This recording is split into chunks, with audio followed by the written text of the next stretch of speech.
नमस्कार। और आज की इस बेहद खास और गहन चर्चा में शामिल होने वाले सभी सुनने वालों का बहुत बहुत स्वागत है। आज हम जिस विषय पर बात करने वाले हैं वो आकार में तो बस कुछ ही शब्दों का है, लेकिन उसका प्रभाव बहुत बड़ा है। बिल्कुल, अगर हम इसके प्रभाव और गहराई की बात करें तो यह अविश्वसनीय रूप से शक्तिशाली है। आज हम जिस टेक्स्ट को खंगालने वाले हैं वो है भगवद गीता के दूसरे अध्याय का दूसरा श्लोका। एक बहुत ही महत्वपूर्ण श्लोक। हाँ, और हमारा आज का मिशन बहुत ही स्पष्ट है। हम ये समझने की कोशिश करेंगे कि कैसे युद्ध के मैदान के बिल्कुल बीचों बीच इतिहास के सबसे महान अजेय माने जाने वाले योद्धा का अचानक से पूरी तरह निराश हो जाना और उस पर मिलने वाली वो तीखी प्रतिक्रिया, जो कि सच में बहुत तीखी थी। एकदम वह आज की आधुनिक चुनौतियों का सामना करने के लिए हमारे पास मौजूद एक सटीक मास्टर क्लास है। अक्सर हम इतिहास या प्राचीन ग्रंथों को सिर्फ बीती हुई बातों के रूप में देखते हैं, उन्हें एक धार्मिक चश्मे से पढ़ते हैं। सही कहा। लेकिन आज की हमारी यह चर्चा यह साबित करेगी कि ये विचार, यह मनोविज्ञान आज की तेज तर्रार दुनिया में भी कितने जीवंत हैं। इस रोमांचक विश्लेषण में मेरे साथ हमेशा की तरह हमारी विशेषज्ञ मौजूद हैं जो इस टेक्स्ट की जटिल परतों को खोलने में हमारी मदद करेंगी। धन्यवाद। इस गहन चर्चा का हिस्सा बनना मेरे लिए हमेशा ही बहुत उत्साहजनक होता है। जैसा कि हमने इस टेक्स्ट का अध्ययन किया है, यह केवल एक ऐतिहासिक संदर्भ या किसी प्राचीन युद्ध की कहानी मात्र नहीं है। अगर हम इसकी गहराई में जाएं, तो यह मानव मनोविज्ञान, हमारी आंतरिक उथल-पुथल और सबसे बढ़कर हमारे कर्तव्य की एक बहुत ही गहरी समझ पेश करता है। यानी ये सीधे हमारे दिमाग के उस हिस्से से जुड़ता है जब हम दबाव में होते हैं। एकदम सही।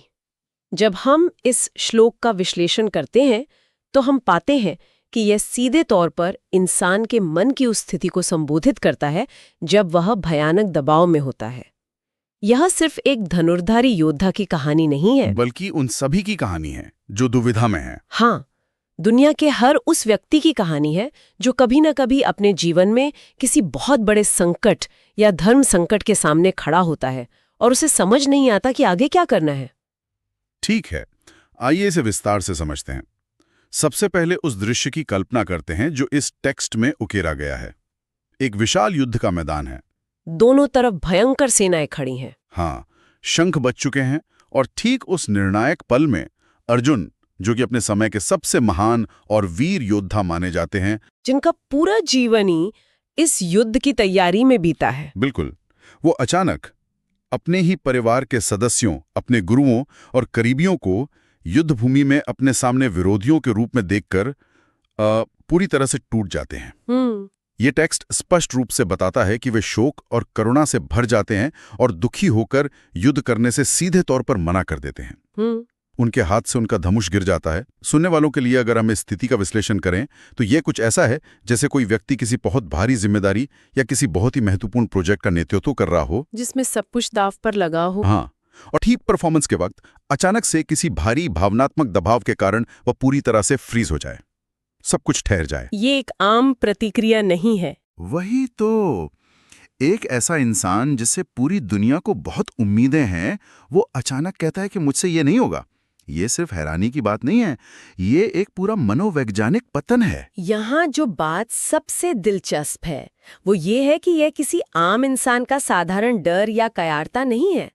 अक्सर जब कोई लड़ाई से पीछे हटता है तो हम मान लेते हैं कि वो डर गया है। हाँ, हम उसे कायर कह देते हैं। लेकिन इस श्लोका की पृष्ठभूमि को समझना बहुत जरूरी है। अर्जुन इसलिए युद्ध करने से मना नहीं कर रहे हैं कि उन्हें अपनी जान जाने का खौफ है या वे सामने वाली विशाल सेना की ताकत देखकर घबरा गए हैं।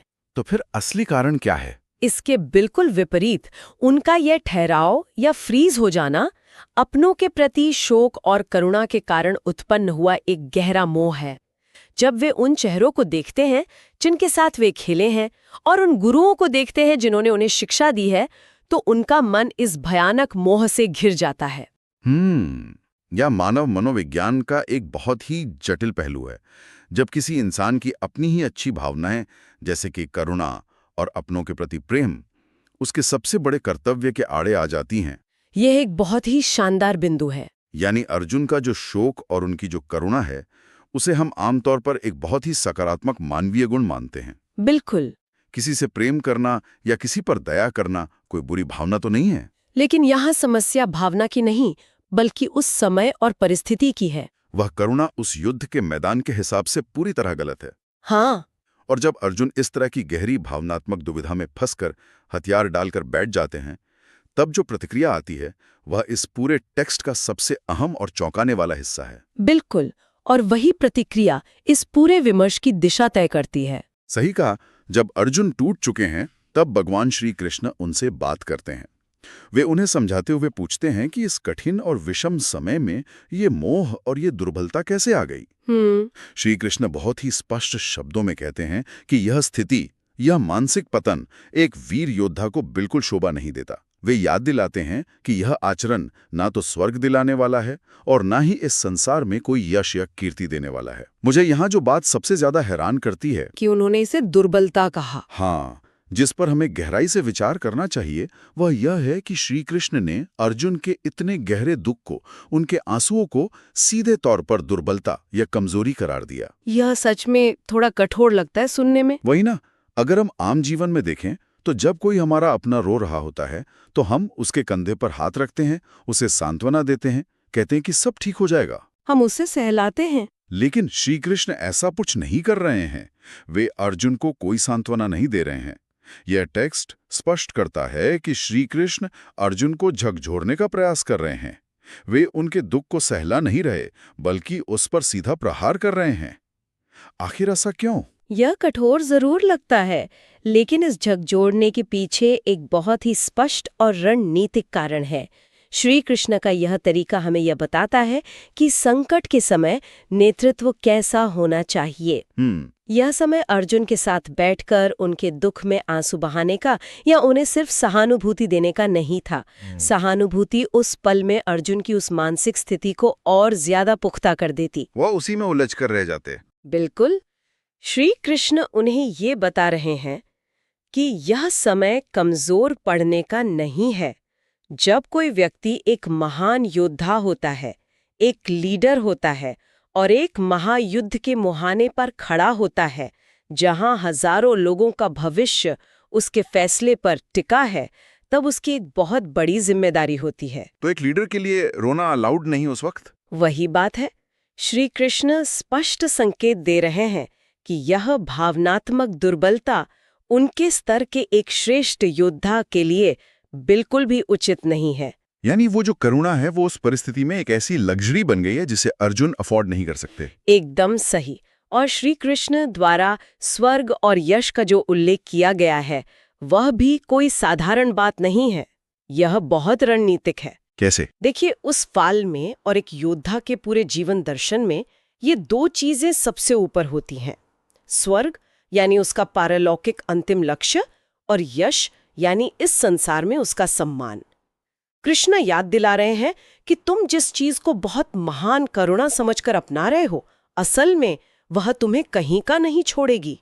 न इधर के न उधर के। हाँ, ये कदम न तो तुम्हें कोई उच्च गति देगा और ना ही समाज में कोई सम्मान दिलाएगा। उल्टा आने वाली पीढ़ियां इसे कायरता ही मानेंगी। ये एक बहुत ही तीखा लेकिन बेहद जरूरी वेकअप कॉल है। ये वाकई एक जबरदस्त वेकअप कॉल है। इसका प्रभाव ऐसा ही है जैसे किसी गहरी नींद में सोए हुए इंसान पर अचानक से बर्फ का ठंडा पानी डाल दिया गया हो। सही उपमा है ये। और ये चर्चा हमें इस बात पर सोचने पर मजबूर करती है कि जीवन में कभी-कभी हमें भी ऐसे ही किसी झटके की जरूरत होती है। जब हम अपनी ही भावनाओं के जाल में बुरी तरह उलझ जाते हैं, तब हमें झूठी तसल्ली नहीं चाहिए होती। हमें सच का आईना चाहिए होता है। एकदम, जो हमारी भावनाओं के जाल को काटकर हमें बाहर निकाल सके।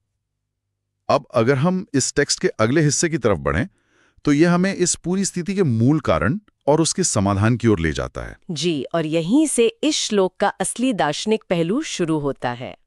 यहाँ ये विषय बहुत ही रोचक हो जाता है, क्योंकि टेक्स्ट कहता है कि कमजोरी और मोह इंसान को उसके कर्तव्य से दूर कर देते हैं, और इसके ठीक विपरीत एक सच्चा और श्रेष्ठ व्यक्ति वही है जो अपने धर्म और अपने कर्तव्य को सही मायनों में समझकर उसका दृढ़ता से पालन करता है।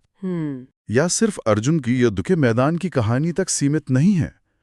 यह हम सभी के अनुभव में आने वाली जीवन की सबसे बड़ी पहेली है। कैसे मोह, चाहे वह हमारे परिवार के प्रति हो, हमारे किसी पुराने विचार के प्रति हो या हमारे कंफर्ट जोन के प्रति हो, अक्सर हमारे कर्तव्य के मार्ग में सबसे बड़ी बाधा बन जाता है। अगर हम इसे व्यापक संदर्भ में देखें तो ये पूरा टेक्स्ट असल में कर्तव्य बनाम मोह के बीच की एक शाश्वत लड़ाई का चित्रण है। धर्म और कर्तव्य की लड़ाई। हाँ, हम अक्सर धर्म का मतलब किसी पूजा पाठ या कर्मकांड से निकाल लेते हैं, लेकिन यहाँ धर्म का अर्थ है ड्यूटी, आपकी जिम्मेदारी। धर्म सिर्फ वो नहीं है जो करना आसान हो या जिसमें मजा आए। बिल्कुल, सच्चा धर्म वो है जिसे आपको तब भी पूरा करना होता है जब परिस्थितियां आपके लिए सबसे ज्यादा कष्टदायक हों। भावनाओं का जो एक बहुत घना कोहरा होता है, जिसमें शोक, करुणा, निजी लगाव शामिल होते हैं, वह इंसान की फैसला करने की क्षमता को पूरी तरह से धुंधला कर देता है। जैसे कोहरे में गाड़ी चलाते समय आगे का रास्ता बिल्कुल दिखाई नहीं देता। बिल्कुल, वही स्थिति मन की होती है। इस स्रोत सामग्री में इस बात पर बहुत जोर दिया गया है कि एक सच्चे व्यक्ति की पहचान यही है कि वह भावनाओं के इस कोहरे को चीरकर अपने असली कर्तव्य को पहचाने। श्री कृष्ण का अर्जुन को दृढ़ता के साथ आगे बढ़ने का जो संकेत है, वह इसी बात का प्रतीक है कि जब आपका दिल टूट रहा हो, तब आपकी भावनाएं आपका मार्गदर्शन नहीं कर सकती।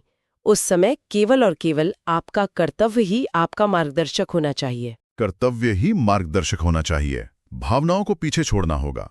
यह एक बहुत ही शक्तिशाली लेकिन अमल करने में बहुत ही मुश्किल विचार है।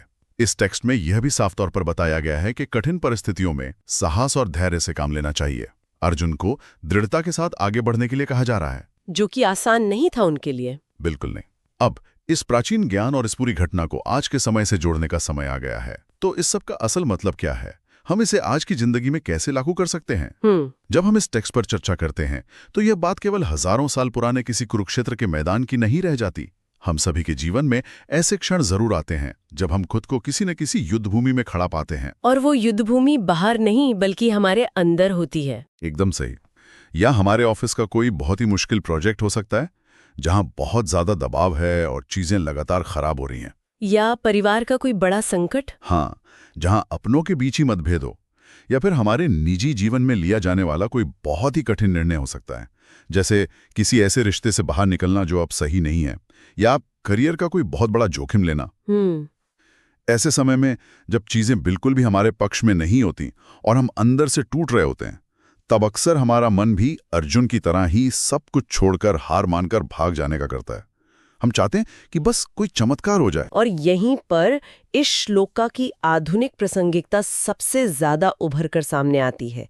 इस श्लोका का विश्लेषण करते हुए एक बात जो बहुत स्पष्ट रूप से निकल कर आती है, वह यह है कि आज के समय में भी जब हम जीवन में किसी भी प्रकार की चुनौती का सामना करते हैं तो हमें निराश या कमजोर नहीं होना चाहिए। पर इंसान होने के नाते भावनाएं तो आती ही हैं। आती हैं, पर इंसान की फितरत होती है कि वह उन मुश्किलों को एक बाधा, एक दुर्भाग्य के रूप में देखता है। लेकिन इस टेक्स्ट के अनुसार कठिन परिस्थितियों को देखने का नजरिया बदलना होगा। उन्हें बाधा नहीं मानना चाहिए। नहीं, जब जीवन में भारी चुनौतियां आती हैं तो उन्हें एक टेस्ट या परीक्षा के रूप में देखना चाहिए। यह टेक्स्ट साफ कहता है कि कठिन परिस्थितियां हमारी परीक्षा लेती हैं और सबसे महत्वपूर्ण बात, ये परिस्थितियां ही हमें मजबूत बनाती हैं। श्री कृष्ण ने जो कथा संदेश अर्जुन को दिया था कि बिना घबराए, बिना मोह में पड़े साहस और आत्मविश्वास के साथ आगे बढ़ना है, वही संदेश आज की हर छोटी बड़ी चुनौती के लिए पूरी तरह लागू होता है। यह सचमुच एक बहुत ही प्रेरणादायक और नजरिया बदलने वाला दृष्टिकोण है। यानी जीवन की जो मुश्किलें हमें लगता है कि हमें तोड़ने के लिए, हमें बर्बाद करने के लिए आई हैं, असल में वही हमें अंदर से फौलाद और मजबूत बनाती हैं। बिल्कुल। इस टेक्स्ट का यह हिस्सा कि कठिन परिस्थितियां हमारी परीक्षा लेती हैं, हमें हमारी अपनी छुपी हुई क्षमताओं को पहचानने का मौका देता है। सोचिए, अगर जीवन में कभी चुनौतियां ना हो, सब कुछ बहुत आसान हो, तो किसी भी इंसान को कभी पता ही नहीं चलेगा कि उसके भीतर कितना साहस छिपा है। सही बात है। जैसे सोने को आग में तपाकर ही उसकी असली चमक बाहर लाई जाती है। क्या बात है। बिल्कुल यही टेक्स्ट हमें यह समझाता है कि इंसान का असली चरित्र और उसकी कर्तव्य निष्ठा इन बहुत ही कठिन समयों में ही निखर कर सामने आती है। और यही वो मूल कारण है कि यह टेक्स्ट समय और भूगोल की सीमाओं से बिल्कुल परे है। चाहे वो हजारों साल पहले लड़ा जा रहा कुरुक्षेत्र का मैदान हो या आज के समय का कोई तनावपूर्ण कॉर्पोरेट बोर्ड रूम हो, या घर की चारदीवारी के भीतर की उथल पुथल। हाँ, मूल सिद्धांत हमेशा एक ही रहता है। जब कोई व्यक्ति अर्जुन की तरह शोक और मोह से घिर जाता है, तब उसे एक वैचारिक स्पष्टता की जरूरत होती है। उसे कृष्ण के उन शब्दों को याद करना होता है कि यह दुर्बलता शोभा नहीं देती। हाथ पर हाथ धरे बैठने का समय नहीं है। बिल्कुल, इंसान को अपना कर्तव्य निभाना ही होगा, वो भी पूरी दृढ़ता के साथ। निराशा से लड़कर आत्मविश्वास के साथ फिर से खड़ा होना ही इस पूरे श्लोक और इस विश्लेषण का अंतिम सार है। क्या बात है, ये विश्लेषण वाकई कई परतों को खोलने वाला रहा है। तो चलिए आज की इस गहन चर्चा को हम धीरे धीरे समेटने का प्रयास करते हैं। हमने आज देखा कि कैसे मात्र कुछ शब्दों का एक छोटा सा श्लोका जीवन के इतने बड़े अर्थ अपने भीतर समेटे हुए है। हमने बात की उस युद्ध के मैदान की जहां सर्वश्रेष्ठ योद्धा अर्जुन अपनों को देखकर शोक और करुणा से भर गया था और अपने सबसे बड़े कर्तव्य से पीछे हट रहा था। और फिर हमने श्री कृष्ण के उस वेक अप कॉल को समझा। हाँ, उस कठोर लेकिन आवश्यक झकझोरने को गहराई से समझा, जहां उन्होंने करुणा को सीधे तौर पर दुर्बलता और मोह करार दिया, क्योंकि वह एक महान योद्धा की जिम्मेदारी के लिए अनुचित था। और सबसे बड़ी बात जो हमने आज सीखी वो ये है कि भावनाएं चाहे कितनी भी पवित्र क्यों ना लगें, कर्तव्य से बड़ी नहीं हो सकती। बिल्कुल, हमने यह जाना कि सच्चा धर्म वही है जिसे हम अपनी कमजोरी के जाल से बाहर निकालकर पूरा करते हैं। कठिन परिस्थितियां कमजोरी का कारण नहीं होनी चाहिए, बल्कि वे हमारे धैर्य, हमारे साहस को परखने और हमें एक मजबूत इंसान बनाने का अवसर होती हैं। यह टेक्स्ट हमें हर विपरीत परिस्थिति में पूर्ण आत्मविश्वास के साथ डटे रहने का संदेश देता है। इस पूरी चर्चा और आज के इस विश्लेषण के आधार पर इससे एक बहुत ही महत्वपूर्ण और थोड़ा असहज करने वाला सवाल खड़ा होता है। वह क्या? हमने देखा कि इस टेक्स्ट में अर्जुन पूरी तरह से शोक और करुणा से भर गए थे, जिसे श्री कृष्ण ने दुर्बलता कहकर खारिज कर दिया। अब अगर हम आज की दुनिया को देखें तो दुनिया भर में करुणा को, दूसरों का दर्द महसूस करने को इंसान का सबसे महान गुण माना जाता है। सही बात है, इसे सबसे ऊपर रखा जाता है। तो इस गहन चर्चा को खत्म करते हुए हमारे लिए जो सबसे बड़ी सोचने वाली बात है वह यह है कि क्या कभी-कभी हमारी अपनी या करुणा और हमारी गहरी मानवीय भावनाएं ही हमारे सही कर्तव्य को निभाने में सबसे बड़ी बाधा बन जाती हैं? क्या हमेशा हर हाल में अपनी भावनाओं से ऊपर उठकर, भले ही वे कितनी भी पवित्र क्यों न लगें, सिर्फ और सिर्फ कठोर कर्तव्यों को चुनना ही जीवन का सही मार्ग है? यह एक ऐसा गहरा और विचारणीय प्रश्न है जो हम सभी को लंबे समय तक सोचने पर मजबूर करेगा। क्या करुणा हमेशा सही होती है या वही हमारी सबसे बड़ी दुर्बलता बन सकती है? मैं इस गहन चर्चा को सुनने वाले सभी लोगों को आमंत्रित करना चाहूंगा कि वे आज के इस सवाल पर खुद से मनन करें। अपने जीवन की परिस्थितियों को इस पैमाने पर तौल कर देखें कि कहीं मोह ने उनके कर्तव्य का रास्ता तो नहीं रोका। आज के इस गहरे और अर्थपूर्ण विश्लेषण में बस इतना ही। जीवन की चुनौतियों का सामना साहस से करते रहें, भावनाओं के कोहरे को चीरते रहें और अपने कर्तव्य के पथ पर बिना डिगे आगे बढ़ते रहें। इस चर्चा में हमारे साथ जुड़ने के लिए बहुत बहुत धन्यवाद।